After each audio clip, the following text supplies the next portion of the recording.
I've always thought of myself as an animal lover. Growing up, we always had pets. Dogs, cats, even a rabbit once. So when my coworker Karen asked if I could pet sit for her over a long weekend, I said yes without hesitation. She assured me it would be an easy job. Just her dog, Max, and her cat, Luna.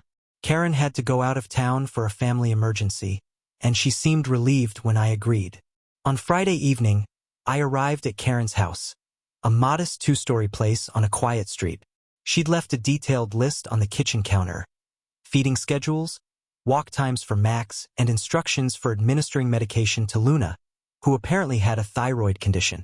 Karen's note emphasized that Max was high energy and needed a lot of exercise. She also mentioned that Luna was shy and might hide but should be fine once she got used to me. Max greeted me with enthusiastic barking and a wagging tail, while Luna was nowhere to be seen. Karen had left earlier in the day, so I was on my own from the start. I fed Max, then spent 20 minutes coaxing Luna out from under the bed with some treats. She eventually came out, eyeing me warily, but she didn't let me touch her.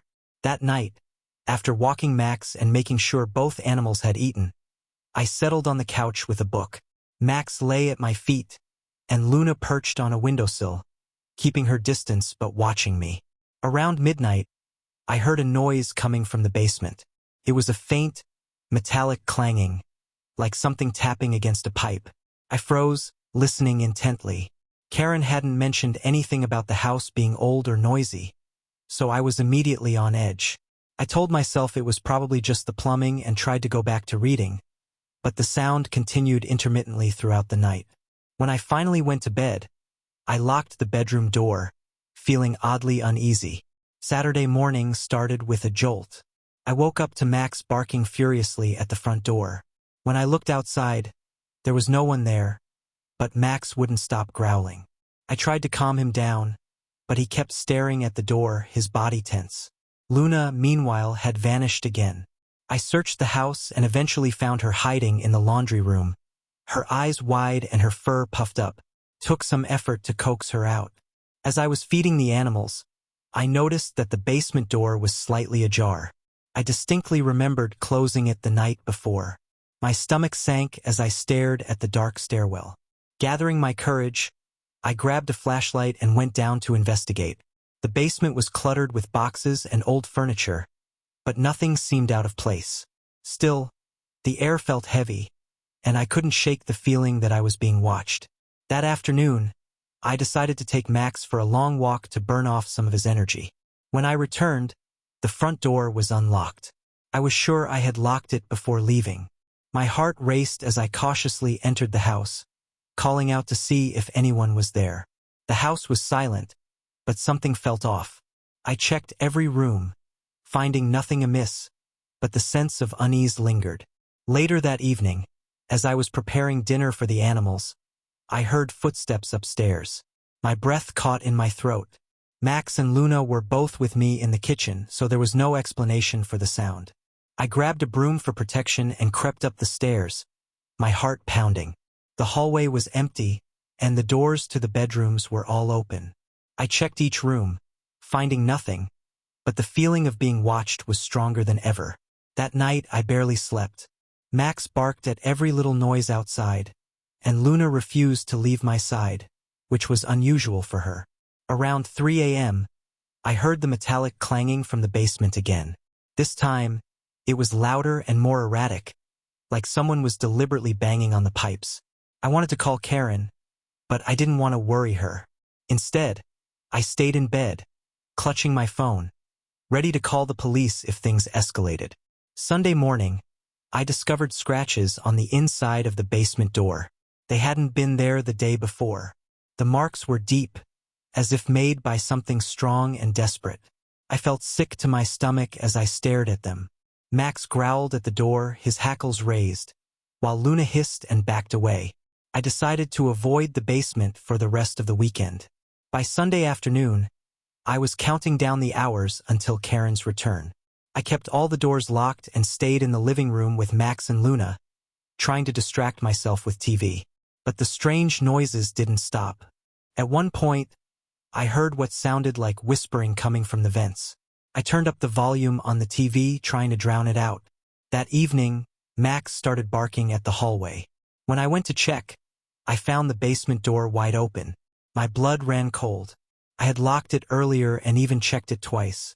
Gathering every ounce of courage I had, I closed the door and wedged a chair under the handle. Then I spent the rest of the night on the couch, clutching a kitchen knife and jumping at every sound. When Karen finally came home on Monday, I was a wreck. I tried to explain what had happened, but she seemed skeptical. She thanked me for taking care of the animals and assured me that the house was perfectly safe. As I drove home, I couldn't shake the feeling that something was wrong with that house. I've never agreed to pet sit again, and I've never been able to forget the eerie events of that weekend.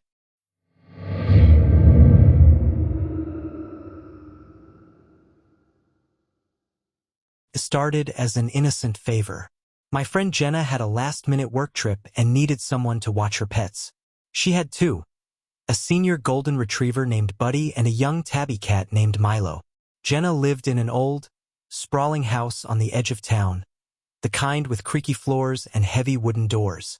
She offered to pay me generously, and since I was between jobs, I agreed. When I arrived at Jenna's house on Friday afternoon, she gave me a quick tour. "Buddy's easy," she said, patting the dog's head. "Just make sure he gets his walks. Milo's a bit of a troublemaker. He likes to climb and knock things over, so keep an eye on him." She showed me the pantry stocked with pet food, the leash by the door, and the guest room where I'd be staying.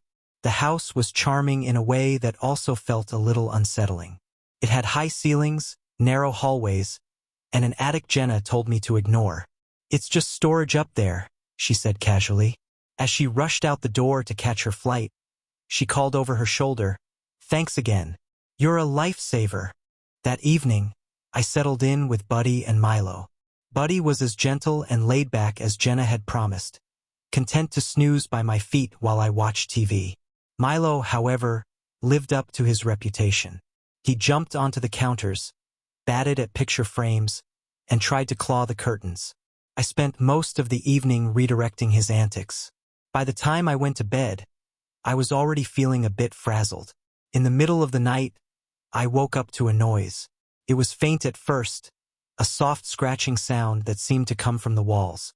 I told myself it was probably mice or the wind, but the sound persisted, moving from one corner of the room to another. Buddy lifted his head and let out a low growl, which didn't help my nerves. I turned on the bedside lamp and listened. The scratching stopped. The next morning, I walked Buddy and fed both animals. Milo seemed unusually skittish, darting from room to room and staring at the walls.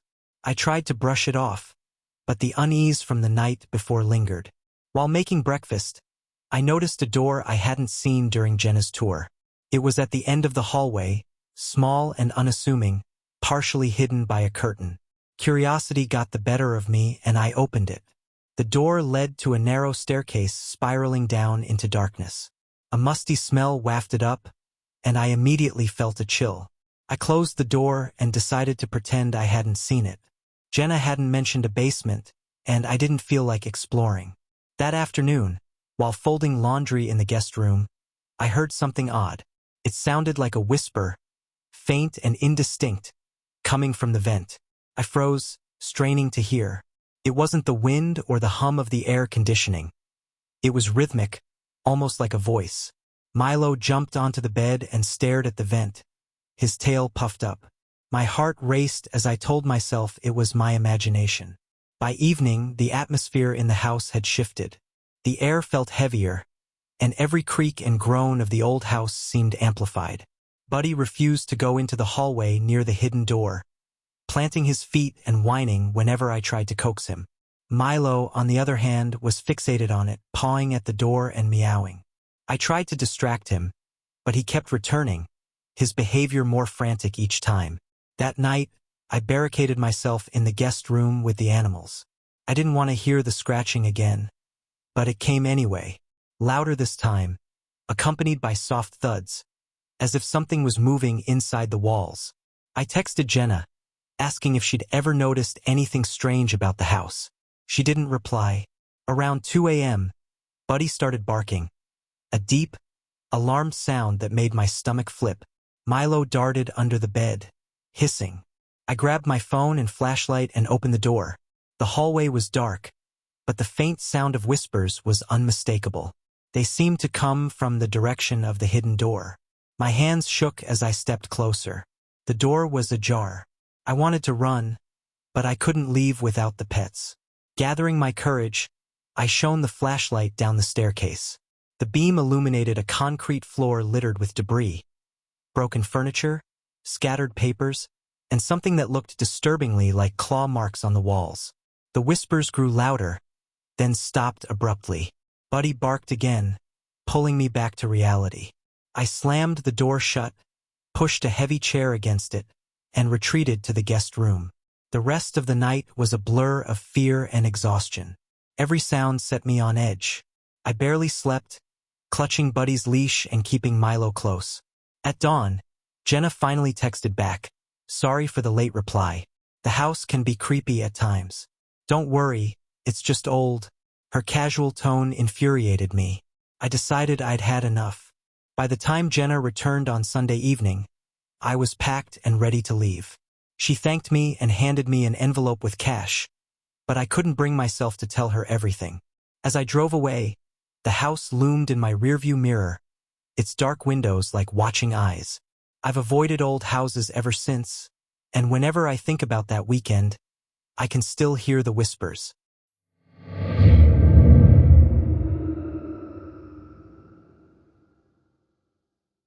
When my friend Greg asked me to pet sit for his Great Dane, Apollo, I hesitated.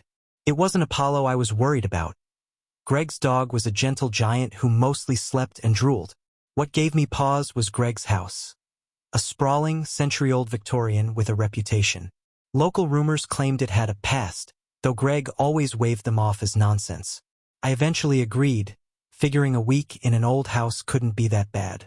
After all, it was just a dog and a creaky building. How hard could it be? Greg gave me a quick rundown before leaving for his business trip. Apollo needed walks, food twice a day, and a lot of water. The house had a tendency to creak, but that was just its age. Then he mentioned the locked room.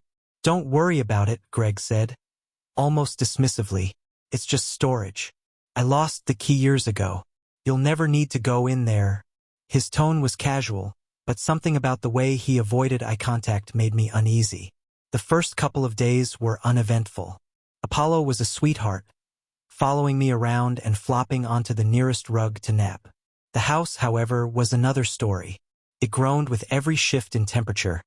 The pipes clanged sporadically, and the floors seemed to echo footsteps even when I wasn't moving.